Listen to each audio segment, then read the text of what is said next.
Hey guys, it's your pal Victor Moreno from Cult Classics AZ and Cult Following, and today we are doing a movie review. Today we're reviewing Antebellum, directed by Gerard Bush and Christopher Gans. I believe that's the right name. Looking at my notes here. So this is a non-spoiler review. And I'm going to be 100% real here. The spoiler, the twist in this movie, and if you've seen the commercials or the trailers for this movie, you know there's a twist, and oh, the twist. I'll tell you right now, the twist, it's really easy to figure out once you start watching the movie. I'm not going to spoil it. I think as soon as people figure out what the twist is, and you will see reviews referencing this twist, on Susan Friday, I'm sure. That's gonna put people off from watching it probably right away from the get-go. I'll tell you right now, there's other reasons that will put you off from watching this movie. So, Antebellum is from QC Entertainment, the people who produced Get Out.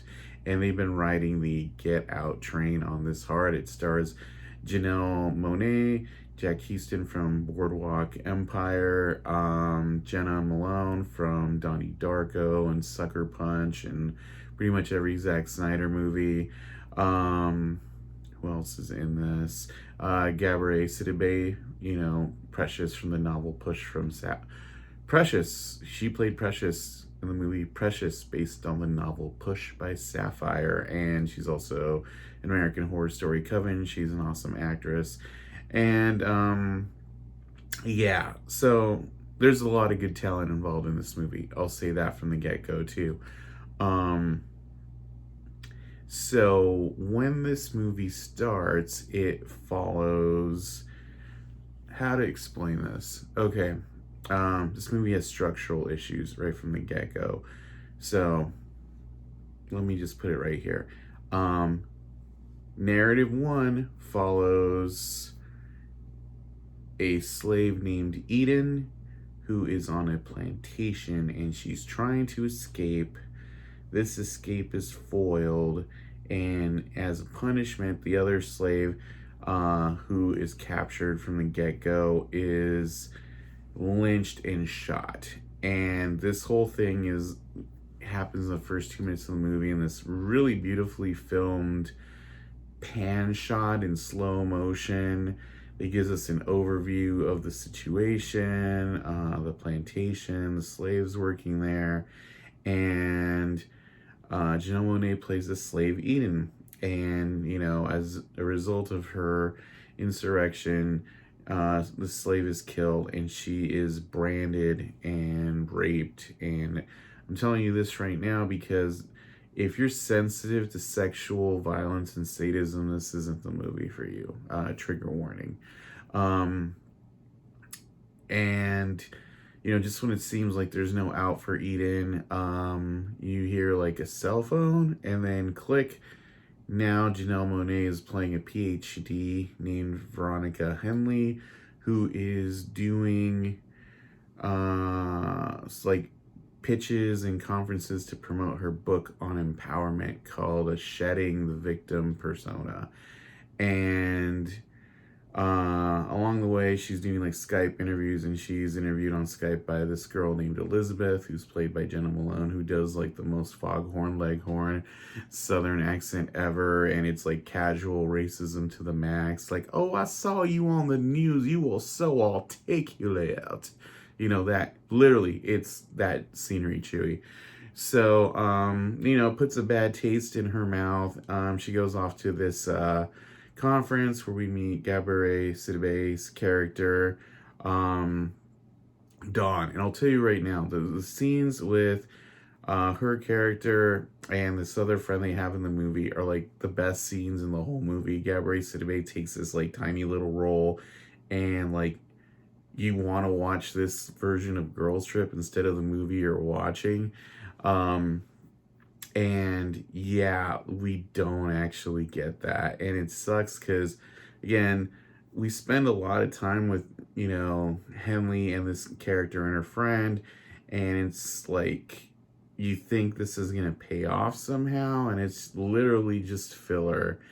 Um, and along the way, they're doing their thing after the conference, and they split up into two different Ubers, and at the end, one of the Ubers is actually driven by that Elizabeth character, and uh, Veronica ends up being kidnapped. And her friends don't know what's up. It's just like divergent roads, and then we cut back to the slave narrative.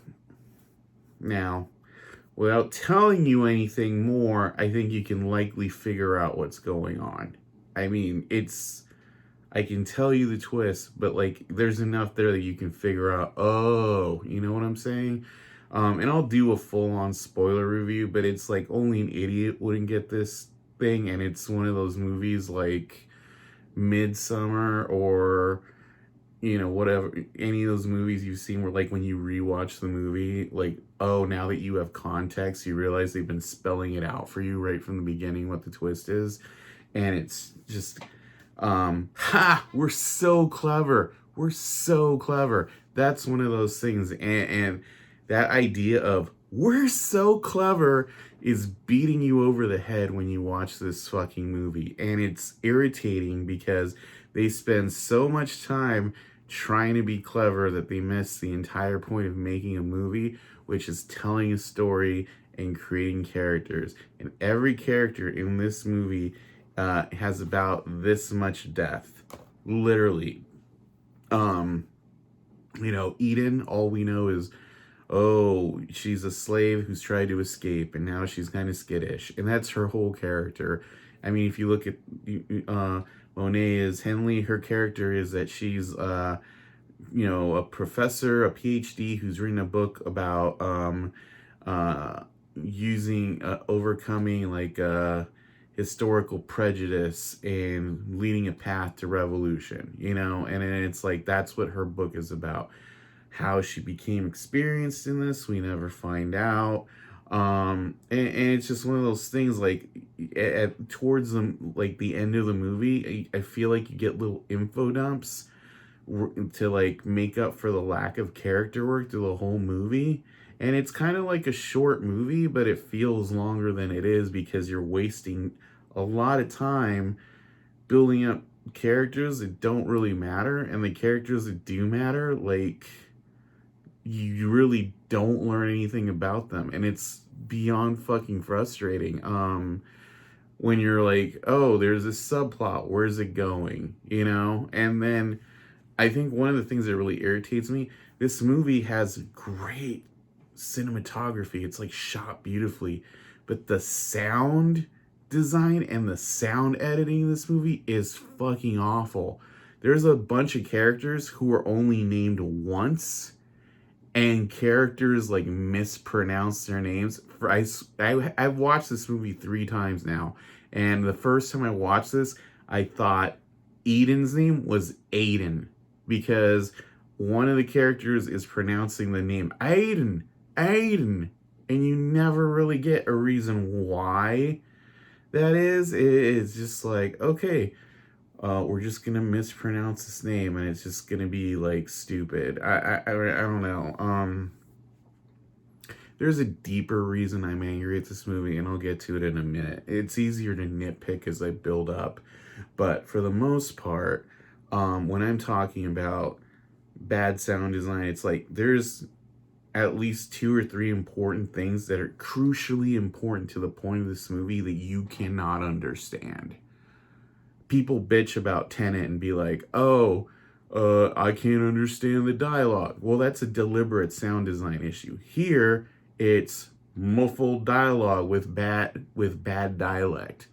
There's there's at least 2 important character names and like an important plot beat that's like, I gotta rewind this because I can't fucking understand what he just said. And that's when I'm watching a movie and I'm actively listening for something and I can't hear it. It's like, why are you doing this? So let me just get to why I don't think this movie works. And it is tied largely to the issue of the paper thin characterizations. This movie is beyond it's the asylum version of Get Out largely. Um and no, that's not the twist. Like I said, it's just like beat for beat, character for this movie's trying to be Get Out and totally misses what the fuck Get Out is about. I wrote a review of this already on cultfollowing.co. I suggest you go and read it. But for the most part, the easiest way to look at it is I'm gonna spoil Get Out, which if you haven't seen a lot, you've had like 4 years to watch it, so I'm sorry. You know, if you watch Get Out, in the end of the movie, when Daniel Kaluuya is choking out, this evil character who's been pretending to be his girlfriend, and a cop car pulls up. She smiles because this is a movie that is telling its intended audience. You could say it's woke audience, right? I mean, people who live in the real world. Yeah, I'm a minority. I'm Latinx, Hispanic, whatever. I'm half Mexican, half Cuban, right? Growing up, cops aren't your friends. If they see a brown guy, they're going to think you're up to no good, especially if you're off walking by yourself. So you learn to have a healthy fear of the police because they will hassle you. And I've been hassled by the cops growing up. Shocking, I'm sure, but it happens. So when a cop pulls up and it shows this black kid choking out a white woman, you know it's game over for him. But then there's that brilliant subversion that it turns out his kooky TSA friend got the cop car and is there to save him. And that's a brilliant subversion of a genre trope. It's like, we know, like, dirty Southern or dirty racist cop is gonna fuck over the minority guy. Dark ending, especially in a horror movie. Here we subvert it because we've been building up character beats to tell you his friend's been looking for him. He has a connection to law enforcement tangentially, and it's really smart. Here, and I'm gonna not tell you the ending, but tell you a thing that happens that informs the whole movie. Near the end of the movie, our character does survive. And we know everything's going to be okay because as the credits roll, the cops pull up. And without telling you a lot about the movie, this doesn't track 100% at all. So you've been telling me, how can I put this? Like, a movie about a black character that largely deals with institutional racism and throughout has been making points about how deeply in society it's involved. They show another character arguing with a politician about it on the news. Suddenly the cops are there and everything's okay. It doesn't ring true. In fact, it rings so false that during the credits, they have to show you additional scenes that are clearly reshoots there to like drill in the idea that no, the cops really did help, because every cop they show you is a person of color. And I'm not drilling this as like I'm making a statement here. It literally, every one of these like scenes during the credits seems like a studio note. Like, we have to dial in the fact that the cops are here to help and that they helped. And if you are watching a movie from the creators of Get Out and the idea that black person in peril is helped by saved the day by the police, and that movie's all about how like institutional racism cannot be overcome, you like lost the plot. It's so unbelievably hooey that like it doesn't track as a story beat, doesn't track as the point you're trying to tell, doesn't track to your audience, doesn't track at all.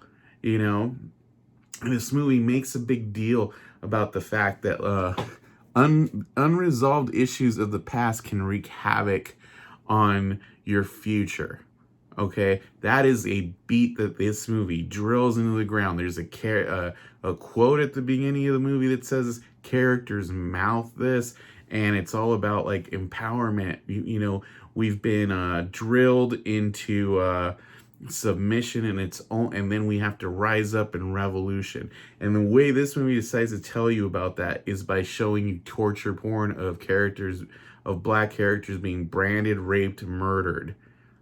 That's how this does it. It doesn't say anything about racism or racial politics or anything new that Get Out didn't do better. It's just like, oh, how can we show racism or prejudice? Oh, let's just show black people being beaten and raped by white people because racism is bad.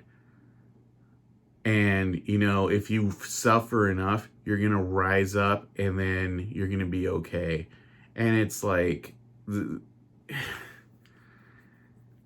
it's just a really problematic narrative, because basically it's like, well, we just have to accept that racism is there. And if you're beaten down by it, eventually you'll rise up. It feels very trite, and the whole thing is very surface level. It's really problematic watching this as like, essentially a person of color, which I am, BIPOC, BIPOC, Black Indigenous person of color, whatever. And I can imagine white people watching this movie and being like, oh my God. So touching. Or, oh my God, this is so distressing. I didn't know. I'm like, yeah. And then at that point, you become the guy in Get Out who says he would have voted for Obama a third time if he could have. Literally. This is a movie aimed at the dad in Get Out. That's what I'm saying. And it's... That's all I can really say about this movie. And it's sad because Janelle Monae is really good in this. And then you rewatch and you realize this movie is all like her presence and charisma on screen. She doesn't really have a character.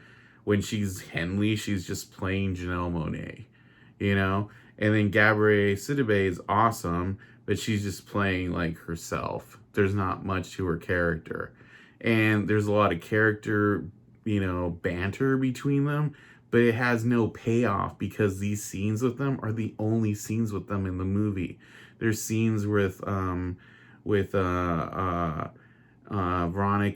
and her husband and her daughter, who we see in their text messages that the daughter's important to her because she's teaching her how to ride a horse, and her riding a horse is an important plot beat. That gets referenced again. But once we leave the daughter and the husband, that's it. We never see them reunited. It's like she wasn't available for a reshoot, for a studio note. Like, isn't the reunion of this family like important? You know what I'm saying? It's problematic. It's problematic on many points. So I'm going to address the twist in a minute. So I'm just going to give you a few minutes to click over. But basically, that's my non-spoiler review. And if you enjoyed it, please leave a comment. You have comments, please leave a comment. I'd love to talk to you about it. Yeah, it's just a kind of like Get Out in cosplay, not as good as the real thing. Non-spoiler review. So now I'm going to talk about the spoiler. So I'm just going to do the Jeopardy thing. If you enjoy this video or other videos, please press subscribe, tell your friends, hit the bell icon, and hopefully I'll see you for more reviews. So I'm just going to do the Jeopardy thing, then I'm going to talk about the spoiler. Do do do do do do do do. Click away if you don't want to know the spoiler. Here it comes. 1, 2, 3. I'm gonna talk about the spoilers right now. Boom, boom. So, the big twist in this stupid fucking movie is that It's the village. Yeah. So the big twist in the movie is that essentially she's kidnapped by Elizabeth and taken to a fucking Civil War reenactment theme park called Antebellum, where they've been kidnapping prominent black people and forcing them to be slaves for the main guy who I guess is running for office, which is the most thinly veiled, stupid, like Trump thing ever. Like, okay, there's a guy who's running for office, and you can, when you rewatch the movie and she's kidnapped and her friends speed by, you can see a billboard that says Blake Denton, reelect him, and it's the guy right there. It's one of those things that you'll only notice if you've already seen the movie once. And they do that stupid shit a lot when you rewatch it. Like, oh, there's a thing. The dumbest one being when she's branded. She's branded by the logo of his company that owns the amusement park. And as soon as this twist gets out, people are going to say, this is the fucking village.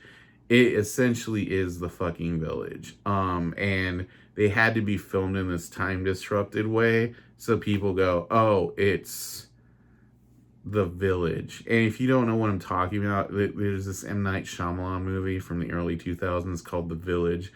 It has Joaquin Phoenix and the girl, the redhead from It Chapter 2, whose name is escaping me. Bryce Dallas Howard. No, Jessica Chastain. That's it. Jessica Chastain and Joaquin Phoenix. And it's this medieval society. But then it turns out they're descendants of these people who set up a commune. And it's a closed off, like, little, you know, huge park that these people have been living in. And these kids don't know that there's an outside world. But yeah, and then like there's people who pay to get into the Antebellum Park in Civil War reenact, and then it looks like there's like a tier above that where you can, like, you know, interact with the slaves, like Hostel, you know, so it's like Hostel meets Get Out meets The Village. And like, I'm sure that's how they sold it. Like, you guys, high concept. It's high concept meets low character work. And it's really, really fucking grating. Especially with how much time they spend not really building up characters that are important. Like, there's this one character who's like basically the second person besides, you know, there's Janelle Monae, her slave named Eden. There's this guy called Eli who's a slave also, and he like loses his love. You know, she's a slave that's killed at the beginning, and the main reason you can figure out this twist right the fuck away is she's killed and cremated later. He goes into the burn room and finds like this gold cross on a chain that didn't burn up in the cremation, which again wouldn't happen. Doesn't burn up in the cremation, but it's like, okay, how's a slave gonna get like a super modern gold necklace? How's a slave gonna get that? You know, it's not like old looking. It looks like something made recently, you know.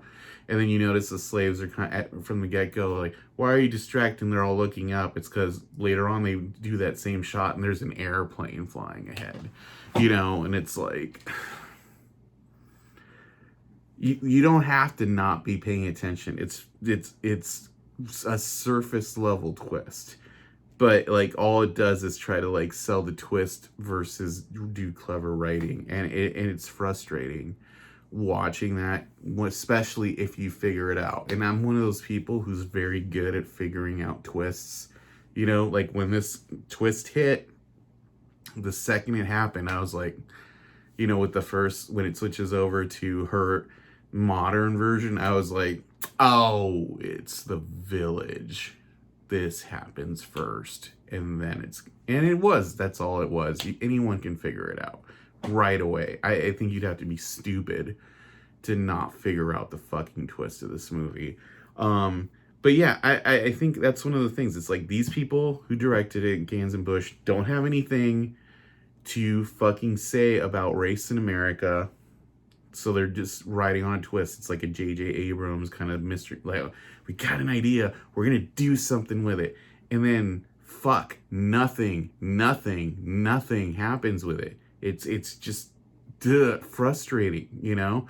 And then they show you these clips at the end, like what I was talking about, you know, like, oh, so she somehow gets a horse because they tell you at the beginning she's a good equestrian rider, and she escapes after she, like, because this guy's been raping her, and then, like, it turns out he's running for office, but this lady's been, like, inciting people in the suburb, you know, in the lower classes, whatever the fuck, you know, people, black people, to, like, you know, not want to vote for him. So he has her kidnapped and taken to the plantation so he can show her the wrongness of his ways. So he brands her and rapes her, and it's just fucking stupid. Like, oh, I hate you, so I'm gonna rape you. Like, you know? And then later his daughter Elizabeth, who's a Skype person, you know, she's just like gives this stupid sanctimonious speech like, oh, you know, I wouldn't have kidnapped you. I picked all the other people who were brought here, but my father wanted you. And then at that point you're like, this is like We Summon the Darkness, where it's like this cult that's been, you should watch We Summon the Darkness. It's a good movie. Basically, it's the same kind of fucking dumb premise. Like, oh, it's this fucking cult, and the dad, Johnny Knoxville, has been having his daughters stage kidnappings and murders to build up his public profile. But then, you know, coming back to this movie, it's like, you know, she's like, but I didn't choose you. You're a fucking cunt. You think you're better than us because you're educated. And it's like, oh my God, you don't even understand. And, you know, fucking, this is your manifesto. You're a cunt because you went to college and wrote a book. Like, really? That's why you're angry? That's why, oh, your dad, it ran for office and he hates black people, so he built a Civil War reenactment theme park to kidnap educated black people and cow them into slaves. And seriously, they kidnap people and literally they instantly start picking cotton. I'm sorry, man, but I'm like, there's like 4 people with guns and everyone else is a Civil War reenactor. It just doesn't track in anything, you know? It doesn't. And as you watch it, you just get more and more angry. So, I don't know. That's my whole thing. It's like this weird postmodern blaxploitation thing where, like, you know, blaxploitation movies were largely written by white people starring black people, so they always have dumb shit in them that doesn't track with real life. But at least black people are like, oh, I'm being represented, so it's cool. And this is kind of like Get Out, like, said something meaningful. It was made by black people. And here it's like, you have, like, you know, these advertising people who've never written a movie before. At least one of them is white, and it's like, well, fuck, let's do a movie like Get Out with this stupid theme park idea that's ripped off from M. Night Shyamalan. I'm sure we'll figure out something to say. And then they don't. So if you're doing something and you're really pitching it as social justice, or like you're saying something about the world today, this movie feels dated, and because of the politics that are going on in the world right now, maybe it wouldn't have felt dated in March when it was supposed to originally come out, but it feels horribly dated right now. So, yeah, that's largely it. I would say wait for it has cool visuals. I don't know what they're gonna rent it for. If this is like 20 or 30 bucks, do not fucking rent it at all. It's not worth, like, this is a $5 rental, if that. It might have been a cool movie to see in a theater, but Us is better than this, and I hated Us, you know? But this Us, like, runs laps around this in terms of depth. So, yeah, and I feel bad because I like Janelle Monae. I've liked her in other things like Electric Dreams on Amazon, and But it's a chore to sit through. Literally, it drags in the wrong places, and and the way the characters in this movie are dispatched is irritating. Like, they're not like satisfying. Like, these people are assholes, been beating and raping and killing black people, and they're dispatched in like such like unsatisfying ways. Even Jenna Malone's character, who's like chewing the scenery so hard you think it was made out of Wrigley's, like she's dragged by a horse and hits her head on a rock. There's not even any blood, and it's like bonk. Like, wait, did she die? That's it, Like, horror movies at least get up one more time. So, yeah. Anyway, that is my extremely long-winded review of Antebellum, both spoiler and non-spoiler. So, I hope you enjoyed it. I hope you like hearing me rant. Until next time, guys, like I said, share, tell your friends, subscribe, hit the bell icon, and we will see you soon. And thanks again for listening to Victor on Cult Following.